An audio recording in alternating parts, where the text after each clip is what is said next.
Chapter 5, Doctrine, Joint Force, and Mobilization. Section 5A, Doctrine. 5.1, Doctrine defined.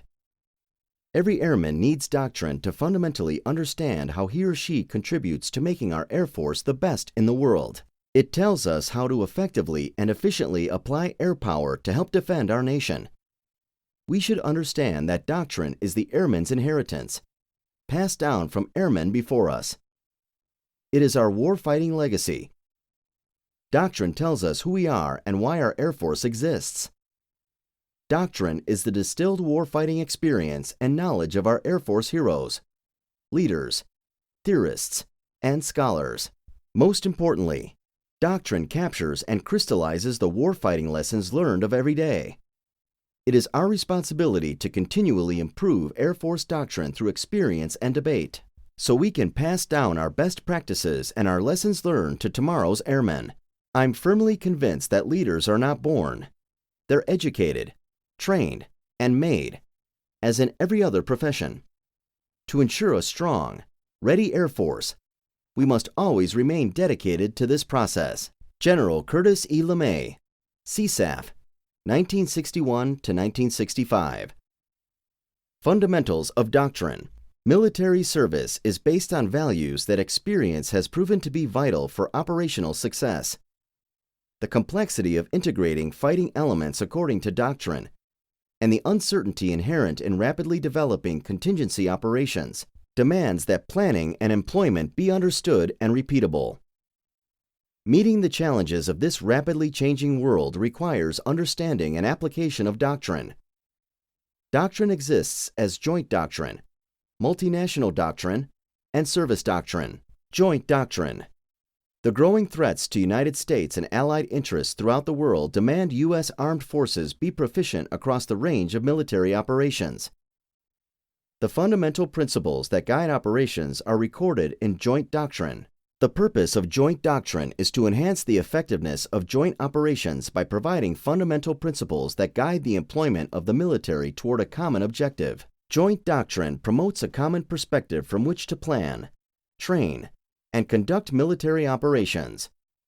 The foundations of joint doctrine represent what is taught, believed, and advocated for, what is right and what works best. Joint operations are conducted routinely and efficiently in the current operational environment. To maintain and enhance this efficiency, joint leaders must diligently study, apply, teach, and ultimately provide insights to improve joint doctrine.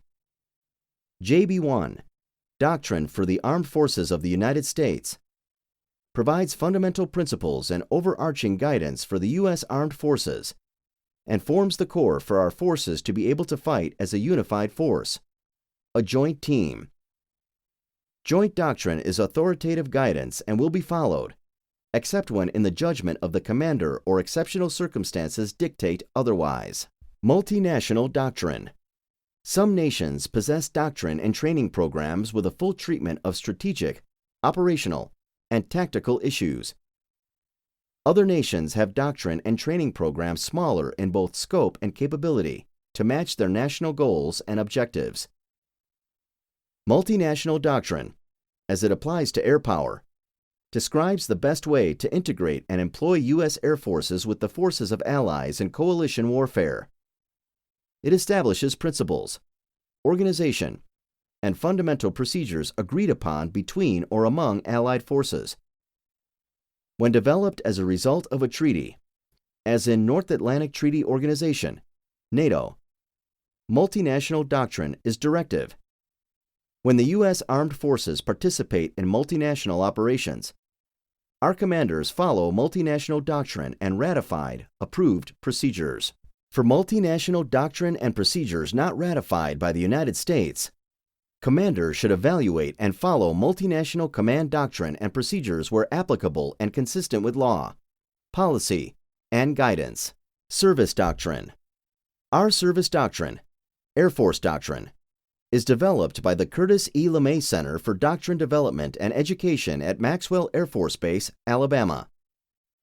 Our doctrine provides best practices for organization, planning, and employment of global power. As air, space, and cyberspace capabilities improve, airmen must also incorporate new concepts, lessons learned, and technologies into our development and application processes. Additional information about Air Force Doctrine publications can be found at http://www.doctrine.af.mil/. Note: the LeMay Center traces its lineage to the Air Corps Tactical School at Langley Field, Virginia. Through a series of changes in name and location, the school evolved into the Doctrine Development Center of the Air Corps and became a preparatory school for Air Corps officers aspiring to attend the U.S. Army's Command and General Staff College. In 1946, the Army Air Force created the Air University to continue with the Air Corps Tactical School objectives.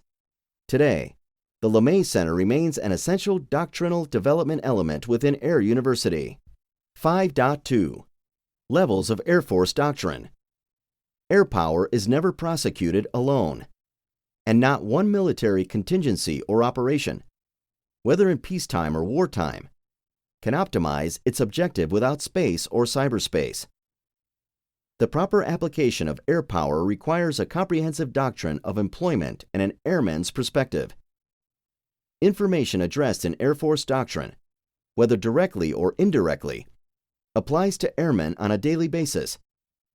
Lessons presented in Doctrine, while written for the purpose of understanding warfighting, often can be applied under a range of contexts that enhance decision-making and strengthen leadership across the Air Force.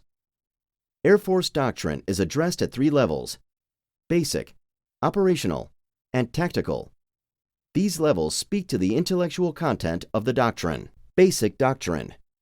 Basic Doctrine, contained in Air Force Doctrine Volume 1, Basic Doctrine and Air Force Doctrine Volume 2, Leadership, is the Air Force's premier statement of our beliefs and the cornerstone upon which our service identity is based. Basic Doctrine states the most fundamental and enduring beliefs that describe and guide the proper use, presentation, and organization of forces in military action. Basic Doctrine describes the elemental properties of air power and provides the airman's perspective. Because of its fundamental and enduring character, Basic Doctrine provides broad and continuing guidance on how our Air Force is organized, employed, equipped, and sustained. Because it expresses broad, enduring fundamentals, Basic Doctrine changes relatively slowly compared to the other levels of doctrine. As the foundation of all doctrine, Basic Doctrine sets the tone and vision for doctrine development for the future. Operational Doctrine. Operational Doctrine, contained in Air Force Doctrine Annex 3, Command and the associated Air Force Doctrine Annexes, describes detailed organization of forces and applies the principles of Basic Doctrine to military actions. Operational Doctrine guides the proper organization and employment of air, space, and cyberspace forces in the context of distinct objectives, force capabilities, broad functional areas, and operational environments. Operational Doctrine provides the focus for developing the missions and tasks to be executed through tactical doctrine. Doctrine topics covered at length include Introduction to Force Development Construct, Continuum of Learning, Institutional Competencies, and Common Guiding Principles. Doctrine at this level changes a bit more rapidly than Basic Doctrine, but usually only after deliberate internal service debate. Tactical Doctrine. Tactical Doctrine describes the proper employment of specific Air Force assets, individually or in concert with other assets, to accomplish detailed objectives. Tactical Doctrine considers particular objectives, such as stopping the advance of an armored column, conditions, such as threats, weather, and terrain, and employment of Air Force assets. Air Force Tactical Doctrine is codified as tactics, techniques, and procedures in Air Force 3 Series manuals, many of which are classified due to their sensitive nature. Because tactical doctrine is closely associated with the employment of technology and emerging tactics, change will likely occur more rapidly than other levels of doctrine. 5.3 Uses of Doctrine. Understanding the underlying technique used to structure doctrine helps amplify the point that doctrine should be written robustly, but broadly, allowing decision-makers latitude in interpretation and flexibility in application. Yet, it should be specific enough to provide informed guidance. Understanding how doctrine is structured also illustrates the use of doctrine in explaining contentious issues, and how doctrine can be used to focus thoughts and strategies more effectively through applying the best means of integrating various aspects of military power and organization.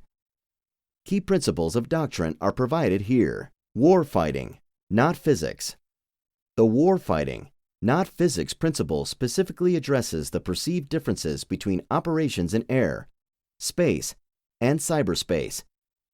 Air, space, and cyberspace are separate domains requiring exploitation of different sets of physical laws, but are linked by the effects they can produce when integrated. For example, airmen should be more concerned with the best means of employing intelligence, surveillance, and reconnaissance capabilities, rather than whether a platform is airborne or in orbit. Effects, not platforms.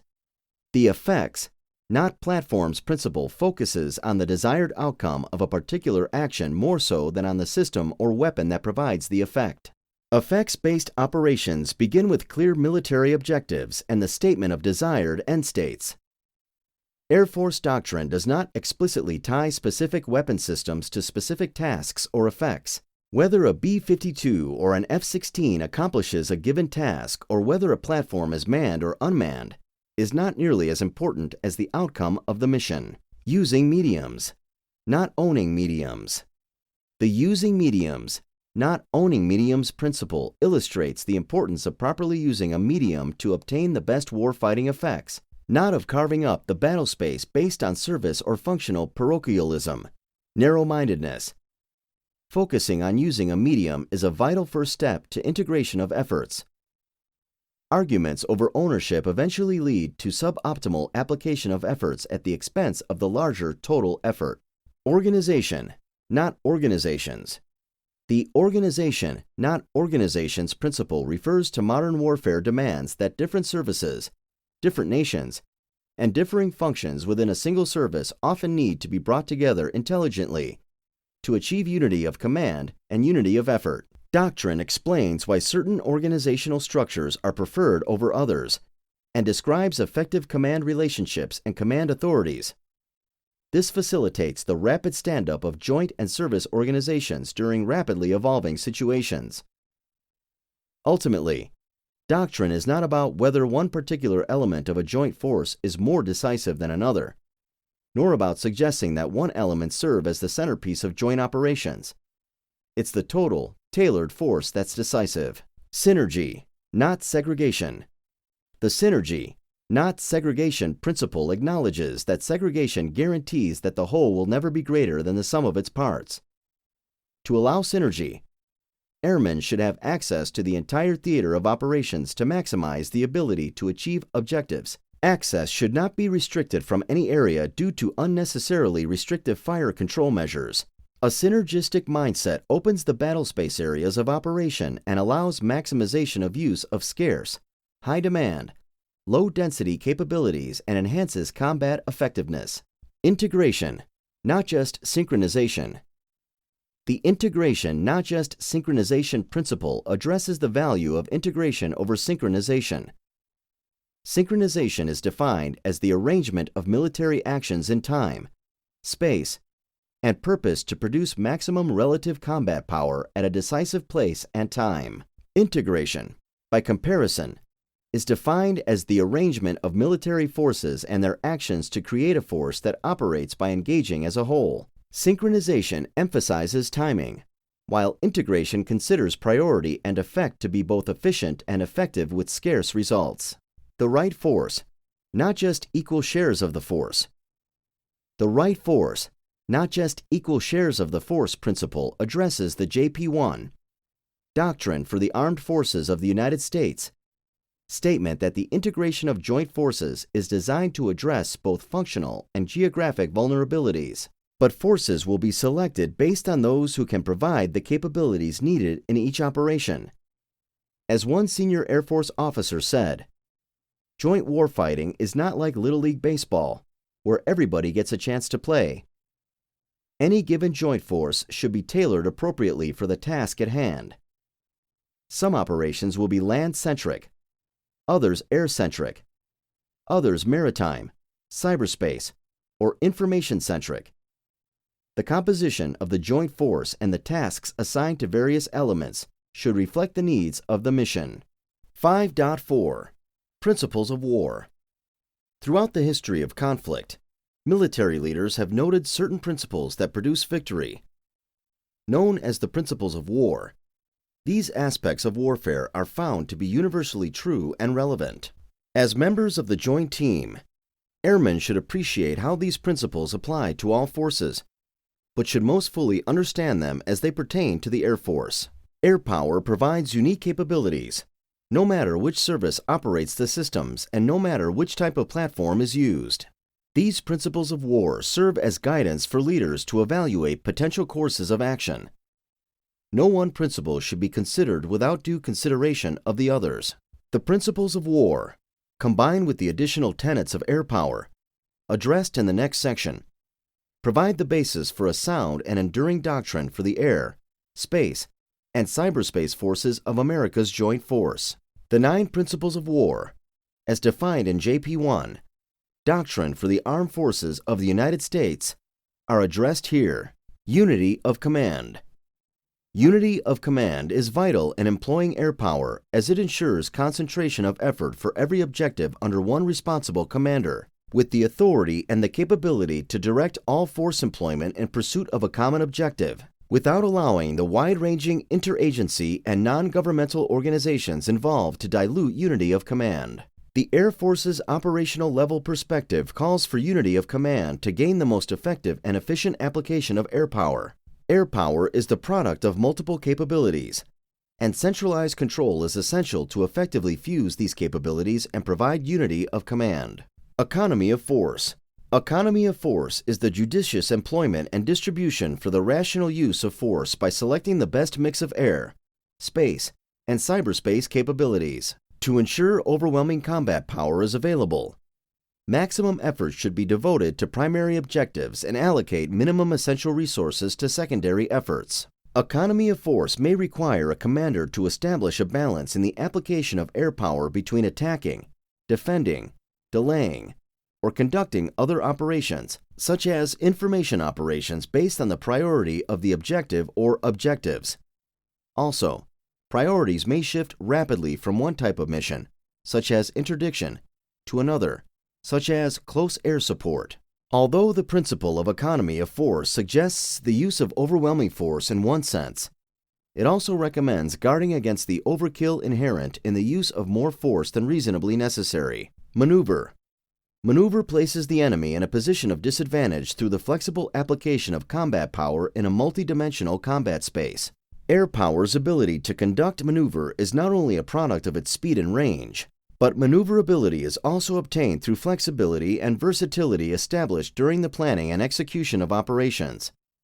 The principle of maneuver allows engagement anywhere, from any direction, at any time, forcing the adversary to be on guard everywhere.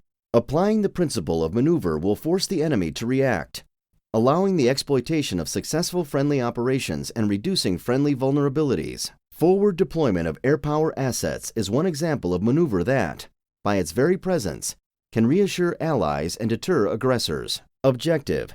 The principle of objective is to direct military operations toward a defined and attainable objective that contributes to establish strategic, operational, and tactical goals.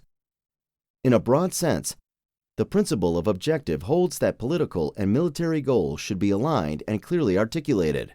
A clear national military strategy provides focus for defining campaign or theater objectives, while at the operational level, campaign or theater objectives determine military priorities. From the outset, air power can pursue tactical, operational, or strategic objectives in any combination, or all three simultaneously. From an airman's perspective, the principle of objective shapes priorities to allow air power to concentrate on theater or campaign priorities, and seeks to avoid the siphoning of force elements to fragmented objectives. Security. The purpose of the principle of security is to never permit the enemy to acquire an unexpected advantage. Critical to security is understanding that it embraces physical, operations, and information security. Security may be obtained by staying beyond the enemy's reach, physically and virtually, as air power is uniquely suited to operate over the horizon. Security from physical and electronic intrusion conceals our capabilities and intentions, while allowing friendly forces to gather information on the adversary. Security through force protection is an integral part of protecting aircraft and fixed bases where they are especially vulnerable. Information is central to securing the outcome of a conflict, particularly with today's advanced communications and computer technologies. Security ensures our capabilities of withstanding aerial, ground, and cyberspace attacks while sustaining air, space, and cyberspace activities against the enemy. Offensive. The purpose of an offensive action is to seize, retain, and exploit the initiative, our initiative, as efficiently and effectively as possible. The offensive aim is to act rather than react and to dictate the time, place, purpose, scope, intensity, and pace of operations. While defensive measures may be required at times, success in war is generally attained while on the offensive. All military forces have offensive capabilities, and air power's ability to mass, maneuver, and operate independently or simultaneously at the tactical, operational, and strategic levels of war provides global reach to directly and rapidly take the offensive and seize the initiative. Once seized, the initiative should be retained and fully exploited through prompt and sustained offensive actions designed to attain operational and strategic objectives. Air power causes the enemy to react rather than act, denies them the offensive, and ultimately enables our forces to shape the conflict. Mass. Concentration of military power through mass is a fundamental consideration in all military operations. Today's air power is singularly able to launch an attack from widely dispersed locations and mass combat power at the objective, whether that objective is a single physical location or a widely dispersed enemy system or systems.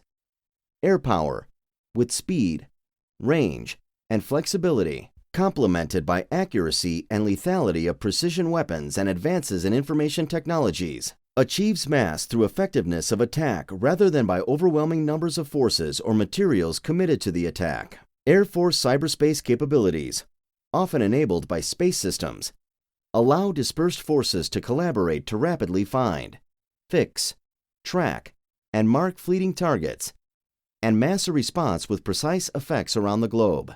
Surprise. Surprise is one of air power's strongest advantages. Surprise leverages the principle of security by attacking the enemy at a time, place, or in a manner for which they are not prepared. The speed and range of air, space, and cyberspace capabilities, coupled with their flexibility and versatility, enable the element of surprise and enhance and empower other forces to achieve surprise as well. Through surprise, the rapid global reach of air power can enable surface forces to reach foreign destinations quickly, thus seizing the initiative. Simplicity. Simplicity calls for avoiding unnecessary complexity in organizing, preparing, planning, and conducting military operations. Simplicity ensures that guidance, plans, and orders are as simple and direct as a military objective allows. Simple guidance allows subordinate combatant commanders the freedom to operate creatively within their portion of the operational environment, supporting the concept of decentralized execution. Common equipment, a common understanding of service and joint doctrine, and familiarity with procedures through joint exercises and training can help overcome complexity while implementing straightforward plans, providing unambiguous organization, and establishing clearly defined command relationships. 5.5 Tenets of Air Power. The application of air power is refined by several fundamental guiding truths. These truths are known as the tenets of air power. The tenets of air power reflect a unique historical and doctrinal evolution of air power, as well as a current appreciation for the nature of air power, while complementing the principles of joint operations, and as the principles of war provide general guidance on the application of military forces. These tenets provide special considerations for the employment of air power. These tenets require informed judgment in application and a skillful blending to tailor them to the ever-changing operational environment. Airmen at all levels must accept the fact that war is incredibly complex and no two operations are identical. The tenets of air power, as defined in Air Force Doctrine Volume 1, Basic Doctrine, are identified here. Centralized control and decentralized execution. Centralized control is control of a valuable yet scarce resource, air power, commanded by a designated single point of authority. Centralized control should be accomplished at a command level that maintains a broad focus on the objectives to direct, integrate, prioritize, plan, coordinate, and assess the use of air, space, and cyberspace assets across the range of military operations. Centralized control may be designated at different levels within a combatant command depending on how the component is organized, shifting priorities for use of available assets, and the nature of the supporting command and control architecture. Decentralized execution is the delegation of authority to designated lower-level commanders and other tactical-level decision-makers to achieve an effective span of control and to foster disciplined initiative and tactical flexibility. It allows subordinate levels to exploit situational responsiveness and fleeting opportunities in rapidly changing, fluid situations. The benefits inherent in decentralized execution are maximized only when a commander clearly communicates intent, and subordinate combatant commanders frame their actions accordingly. Together, centralized control and decentralized execution of air power provide broad global or theater-wide focus while allowing operational flexibility to meet military objectives. Centralized control and decentralized execution assure concentration of effort while maintaining economy of force and exploiting air power's versatility to ensure it remains responsive, survivable, and sustainable.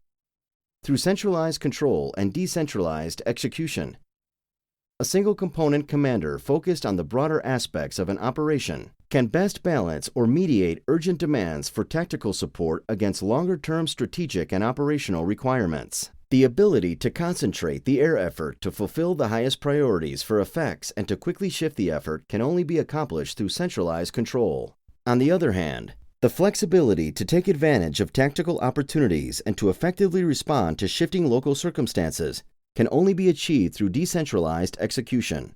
Flexibility and versatility. With flexibility and versatility, air power has the potential to achieve unmatched synergy through asymmetric and parallel operations. Flexibility allows air power to shift from one campaign objective to another quickly and decisively, to hit fielded enemy forces on a pre-planned sortie, then re-roll assets quickly to support an unanticipated need for close air support of friendly troops in contact with enemy forces.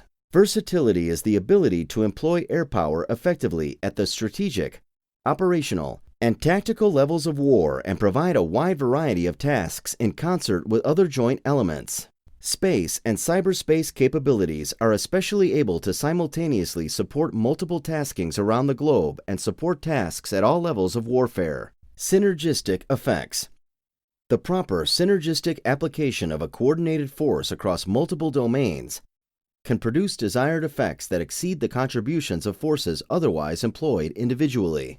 Rather than causing the destruction of a large number of targets through attrition warfare, the objective of achieving synergistic effects is the precise, coordinated application of the various elements of air power and surface power to bring disproportionate pressure upon enemy leaders to comply with our national will, affecting their intent, or to cause functional defeat of the enemy forces, affecting their capability. Air power is unique in its ability to dictate the tempo and direction of an entire war-fighting effort regardless of the scale of the operation. Persistence. Air, space, and cyberspace operations may be conducted continuously against a broad spectrum of targets, with persistence. Air power's exceptional speed and range allow its forces to visit and revisit wide ranges of targets or territories nearly at will, and with resolve. Air power does not have to occupy terrain or remain constantly in proximity to areas of operation to bring a powerful response. Space forces, in particular, hold the ultimate high ground. As space systems continue to advance and proliferate, They offer the potential for persistent overhead access. Unmanned aircraft systems offer similar possibilities from the atmosphere. Persistence keeps pressure on and denies the enemy the ability to circumvent strategic effects.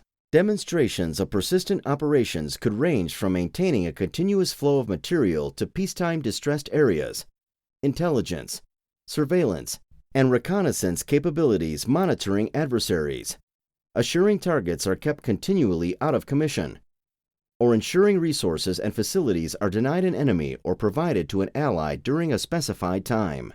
The end result would be to deny the opponent an opportunity to seize the initiative and to directly accomplish assigned tasks. Concentration. One of the most constant and important trends throughout military history has been the effort of applying concentrated, overwhelming power at the decisive time and place. Because the versatility of air power, with its lethality, speed, and persistence, makes it an attractive option for many tasks, the demand often exceeds the available forces. Without concentration of efforts, fragmentation of the integrated air power effort could occur in attempts to fulfill the many demands of the mission. To prevent the triple risk of failing to achieve operational level objectives, delaying or diminishing the attainment of decisive effects, and increasing the attrition rate of the force, airmen should guard against the inadvertent dilution of air power effects resulting from high demand and maintain the capability of employing concentrated efforts when most applicable. Priority. The application of air power should be balanced among its ability to conduct operations at all levels of war, often simultaneously. Commanders of all components and all levels should establish clear priorities for the use of air power to effectively prioritize their requirements for coordinated air power effects. The air component commander should assess the possible uses of component forces and their strengths and capabilities to support the overall joint campaign. Limited resources require that air power be applied where it can make the greatest contribution to the most critical current joint force commander requirements. Balance. Balance is an essential guideline for all air component commanders. Much of the skill of an air component commander is reflected in the dynamic and correct balancing of the principles of joint operations and the tenets of air power. An air component commander should balance combat opportunity, necessity, effectiveness, efficiency, and the impact on accomplishing assigned objectives against the associated risk to friendly forces. An airman is uniquely and best suited to determine the proper theater-wide balance between offensive and defensive air operations, and among strategic, operational, and tactical applications. Air, space, and cyberspace assets are normally available only in finite numbers. Thus, balance is a crucial determinant for mission requirements.